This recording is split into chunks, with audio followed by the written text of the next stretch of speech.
putting the Secret Service in the spotlight. A bipartisan congressional task force investigating the first assassination attempt is requesting a briefing this week.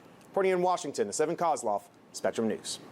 Now to North Texas, where this past Sunday marked 25 years since a gunman entered Wedgwood Baptist Church during a youth service, killing 7 people and injuring another 7 before turning the gun on himself.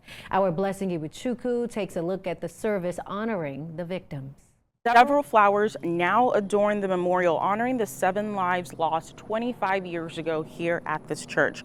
I spoke to several people who were here and some who haven't stepped foot in this church in nearly a year, and for some even much longer. So good to see you. Kathy Jo Rogers returns to the congregation she called home for nearly 3 decades. Just make sure they all have one. And she didn't return empty-handed or alone. Her son, husband, and mother came to honor the victims of the deadly shooting at Wedgwood Baptist Church. One of them being the man who was her first family 25 years ago. I'm so grateful I got to be his wife.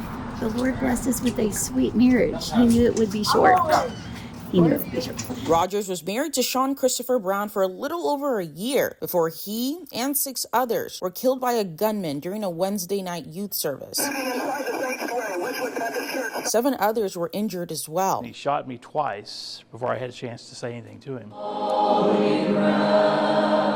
Sunday morning, members reflected on the tragedy of September 15th, 1999. Some still suffering from PTSD. One person I spoke with who was at the See You at the Pole event that night said this was his first time back in the church since the shooting.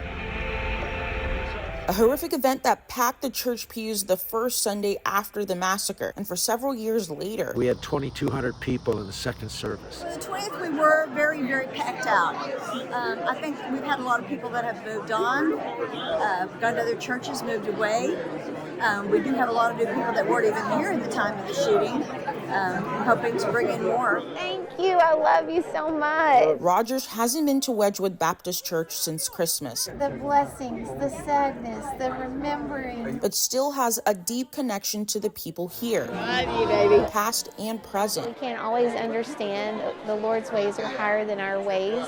And it's God's gift to us when we can, by His grace, open our hands to the new things He has. As September 15th comes and goes, in our minds, Cassie is forever 14 years old. Rogers and everyone who lost someone are now left with the painful reminders of the past. Right there, yeah. Push ahead, celebrating the future.